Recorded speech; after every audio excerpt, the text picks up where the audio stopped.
इस वीडियो में प्रेगनेंसी के 5वें सप्ताह के बारे में पूरी तरह से डिटेल में जानेंगे, इसलिए वीडियो को अंत तक जरूर देखिए। 1. ब्रेस्ट में दुखने के बारे में जानेंगे। 2. बार बार यूरिन आने के बारे में। 3. मिचलाने के बारे में। 4. थकान के बारे में। 5. क्रैम्प्स के बारे में। 6. ब्लीडिंग के बारे में। 7. मूड में उतार चढ़ाव के बारे में। 8. शरीर में बदलाव के बारे में। 9. बच्चे का विकास और आकार के बारे में। 10. अल्ट्रासाउंड रिपोर्ट के बारे में। 11. डाइट में क्या खाना चाहिए। 12. प्रेगनेंसी टिप्स के बारे में जानेंगे, इसलिए वीडियो को अंत तक जरूर देखिए। प्रेगनेंसी के 5वें सप्ताह से गर्भावस्था के दूसरे महीने की शुरुआत होती है। इस सप्ताह में आते ही प्रेगनेंसी के कुछ लक्षणों से राहत मिल सकती है, तो कुछ नए लक्षण भी देखने को मिल सकते हैं। प्रेगनेंसी या गर्भावस्था के 5वें हफ्ते की शुरुआत का मतलब है कि प्रेगनेंसी का पहला महीना बीत गया है। अब बहुत सी महिलाओं को अपने गर्भवती होने का एहसास होने लगता है। इसी समय के आसपास डॉक्टर भी ड्यू डेट यानी बच्चे के जन्म की संभावित तारीख बता देते हैं। यह वह समय है जब हार्मोन लेवल तेजी से बढ़ रहा होता है। मॉर्निंग सिकनेस और मिचलाने जैसे सामान्य लक्षण इस समय अपने चरम पर होते हैं। इसी समय प्रेगनेंसी के दौरान होने वाली क्रेविंग्स या कुछ खाने की जबरदस्त इच्छा होने लगती है। अब समय आ गया है कि आप सावधानियां रखना शुरू कर दें।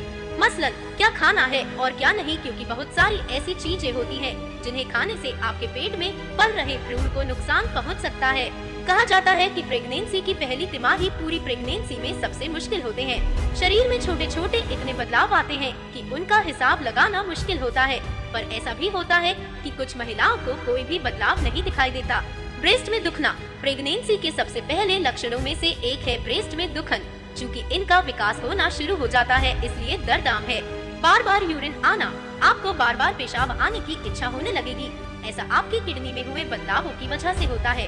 मिचलाना प्रेगनेंसी में इस समय पर महिलाओं को बार बार मिचलाने की समस्या होने लगती है, खासकर सुबह उठते ही, इसलिए इसे मॉर्निंग सिकनेस भी कहा जाता है।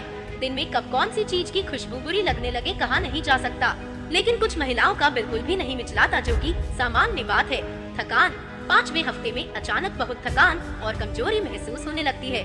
शरीर को आराम की जरूरत होती है, ऐसे में थोड़े थोड़े अंतराल पर कुछ देर के लिए नींद लेनी चाहिए। डाइट पर भी ध्यान देने की आवश्यकता है ताकि शरीर में ब्लड शुगर लेवल कम न हो जाए और आपको एनर्जी मिलती रहे। क्रैम्प्स शरीर में हार्मोन्स के उतार चढ़ाव और पानी की बढ़ती जरूरत की वजह से पैरों में क्रैम्प्स या ऐंठन की समस्या हो सकती है। यह सामान्य है, घबराएं नहीं। पानी और दूसरे पेय पदार्थ लेती रहे। हल्की ब्लीडिंग, इस समय कभी कभी हल्की ब्लीडिंग नजर आती है। आपके शरीर में भ्रूण अपनी जड़ें जमा रहा है, इसलिए बहुत थोड़ी मात्रा में ब्लड आना सामान्य है, लेकिन ज्यादा हो तो फौरन अपनी डॉक्टर से संपर्क करें। मूड में उतार चढ़ाव, क्योंकि आपका शरीर अपनी सामान्य स्थिति में नहीं है, वहीं हार्मोन्स लेवल कम ज्यादा होना भी आपके मूड को प्रभावित करता है। रिलैक्स रहे, खुश रहने की कोशिश करें। शरीर में बदलाव, अभी भी आपके शरीर में कुछ खास बदलाव नहीं दिखेंगे। पेट का आकार भी आपको बड़ा महसूस होगा, लेकिन और लोग बिना बताए नहीं पहचान पाएंगे। इसके अलावा पिछले हफ्तों की तरह आपको अपने ब्रेस्ट में भारीपन और दर्द महसूस होगा। थकान और कमजोरी महसूस होने लगेगी। शरीर का तापमान कुछ ज्यादा रहेगा। चीजों को सूंघने की क्षमता बढ़ जाएगी।